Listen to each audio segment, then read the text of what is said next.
Good morning, guys. It's day 2 on trusses. It's gonna be a good day. We've got a lot to do today. Before we sheet, before we do fascia, any of that good stuff, we like to go through and do all of our drywall backing to where we are finished as soon as the thing is sheeted. So we're taking care of that right now.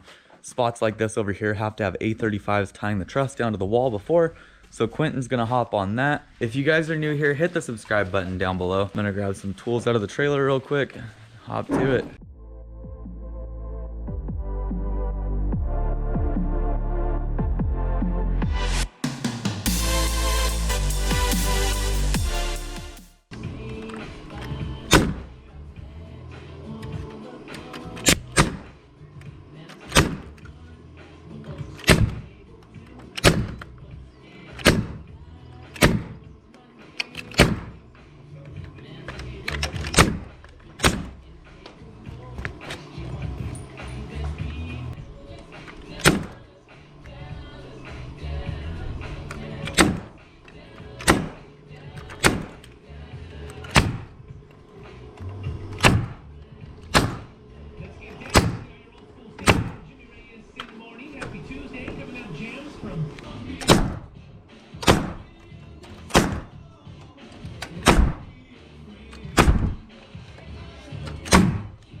So these A35s that we're putting in are spec'd on the plans as far as their spacing goes. They're used to tie this truss to that wall, and they're done on shear walls. You can see one hole down over there, one down there. Depending on the shear wall that you have, the spacing will be different. Right here I have 20 inches on center. Q has 13 on center over there. All depends on what wall you're working on. But these A35s are for uplift to prevent this roof from ripping off the top. I had to get these guys in here to where I can get my backing in. If you put the backing in first, you cannot get to these at all.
All right, so now that we've got these kickers done over here, all the drywall backing is complete. I'm gonna head over to that side there, do the same kickers over there.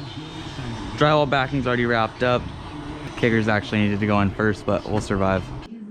Give it a little bit more of a pull. Hold right there.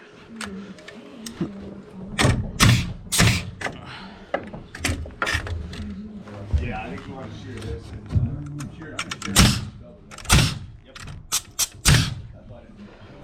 One more at 66.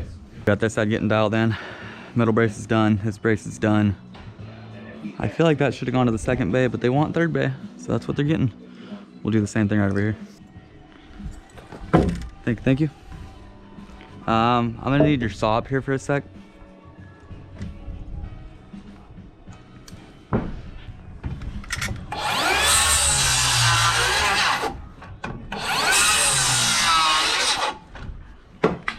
All right, cue ball.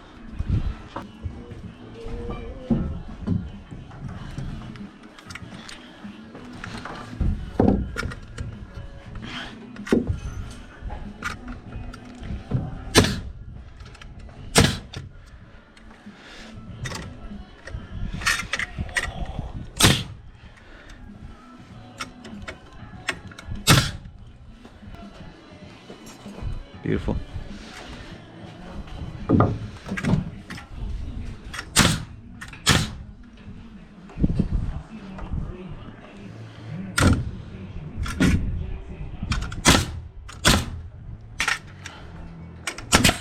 I'm gonna have you go on the outside and eyeball this truss coming up to tell me if it's straight or not.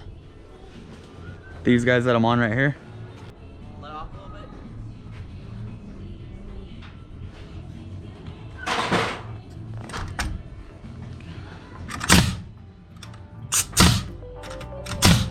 Perfect.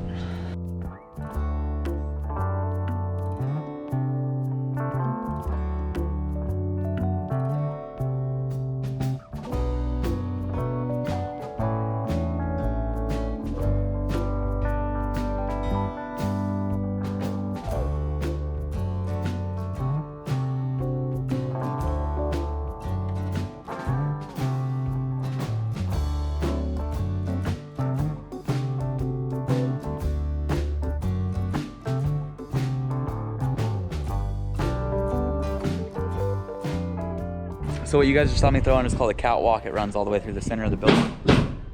Common mistake homeowners make is thinking that they're put in to where you can walk across them. That is the biggest mistake you can make. Not because you can't walk on it, just because of the fact that that's not what it's there for. Across the top you have ridge blocks, right? Those hold you on layout. Along the bottom you have nothing. Trusses could be bowing either which way. You lay out your catwalk the same way your trusses are laid out. So you start over here, pull 24 all the way down, do your thing, throw it in there, and then pin all the way along the bottom part of the truss. It keeps all the trusses lined up perfect along the bottom. Let's go ahead and run through everything prior to subfascia, fascia, and sheathing. We have our blocking down there at the end. We have to snap and cut all of our tails. We have on our gable ends these braces here, 3 of them per side every 5 feet. We have floating backing going all the way through, A35s on our shear walls. There's quite a bit to do prior to hopping to the next section, and definitely way prior to doing any sheathing or fascia. As of now though, you guys, this side's looking pretty dang good. We're gonna go ahead and hop onto the other side right now, see what we can make happen over there.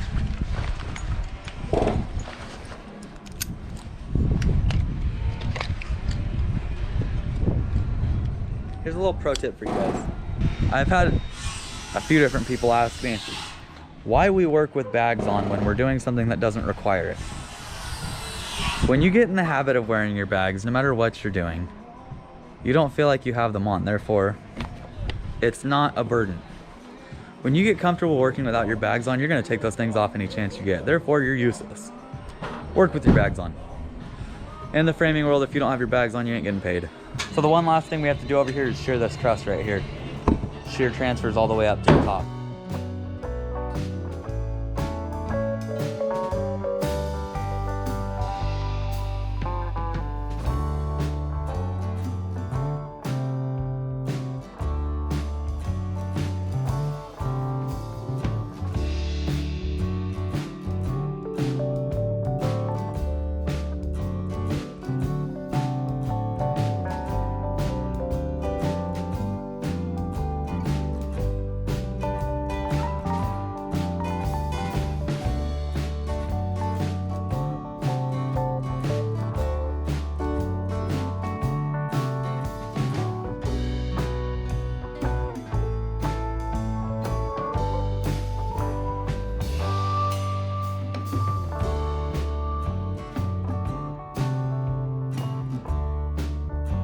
So we just finished shearing that.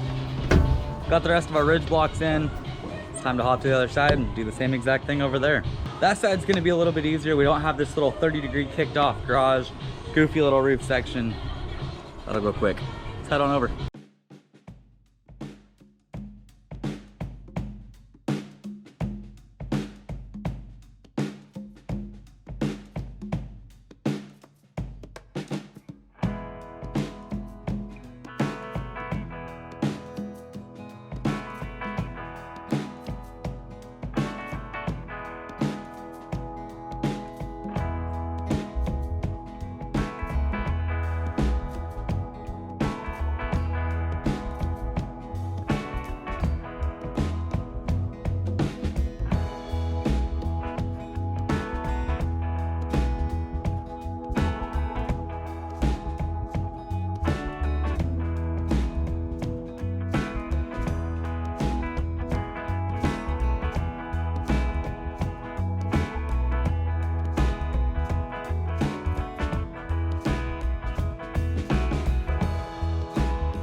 This is an odd little section here. This roof is going to keep going up for the cricket for drainage on this. We're on day 3 since we started this roof system. It's going well. Now, a lot of you guys were asking what the double wall purpose was. If it was for structural, if it was for insulation, what it was for. It gives the garage a bigger appearance, having a nice big double wall like this, as opposed to just having a simple little 5.5. It's the whole purpose behind all these double walls. You look in here and see 11 inches instead of just that little 5.5. It gives it a much bigger appearance than it really is. Hope that answers your guys' questions. No structural, no insulation related, strictly aesthetics.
So now that we've got this little section sheeted, we're pretty much ready to start running sub fascia.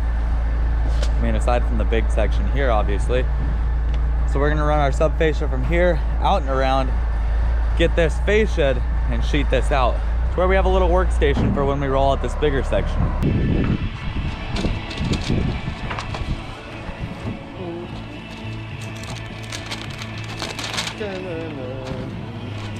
Like it? Yes, sir.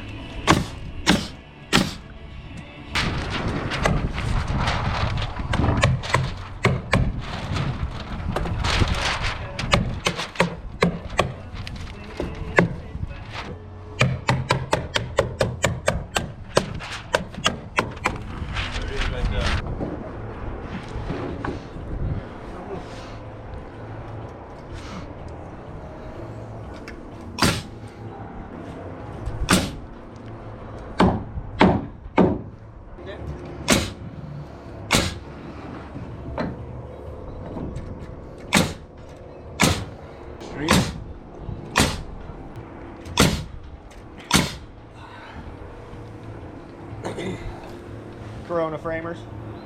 That's what they call us. I'm just glad that we're finally thought of as a necessity. Right here where I'm gonna nail it. Look at where you're at. Worry about where I'm at.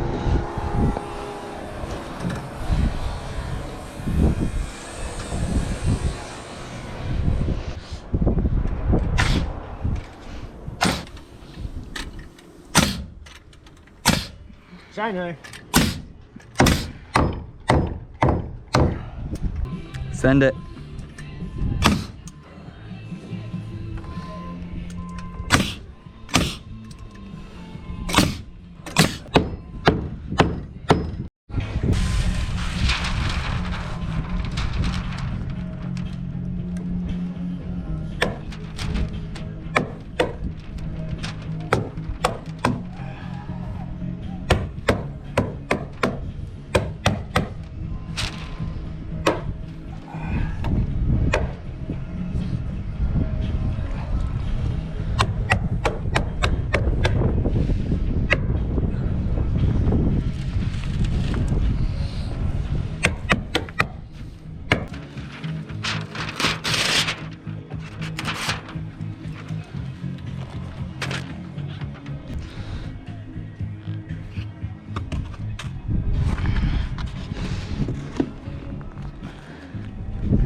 That's me to a T.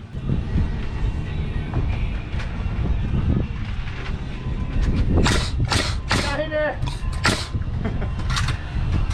5 mil. Now we're gonna go real fascia now? Yeah. The real deal. The real deal?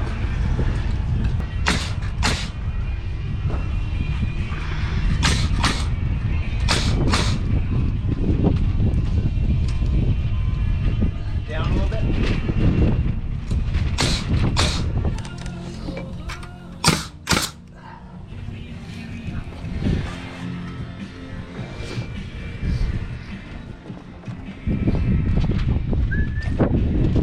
Want me to hold you? I got you. That you right there? I'm gonna tighten up a bit more. Yep.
You like it?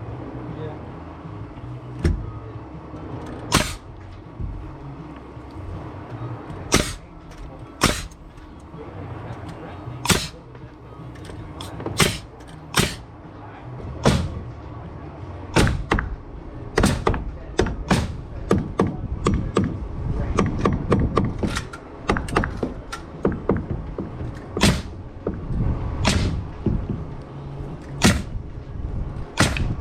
Alright guys, so it's end of day right now. We got quite a bit done today. We finished out all of our backing, stacked out that little entryway. We started on all of our fascia and sub fascia, ran it up, over, all the way down, and then finished out that back section as well. So this whole section here is ready to sheet. Tomorrow morning we're gonna line the rest of the fascia, straighten out anything we need to, and start sheeting. It's gonna go quick. So tomorrow is the day we finally get to start throwing sheets down. Tomorrow by 9 o'clock that should be sheeted out completely. It won't take too long. After that, we have two options. We can hop up top depending on weather conditions, roll out that big section with the hips, or start on our sub fascia over here and then fascia and then sheet this. But that's all we got time for, guys. Hope you enjoyed this video. If you did, big thumbs up, smash the subscribe button down below. I appreciate each and every one of you guys. Getting close to 70,000, couldn't be happier. But that's it, guys. I'll see you next time. Bang on.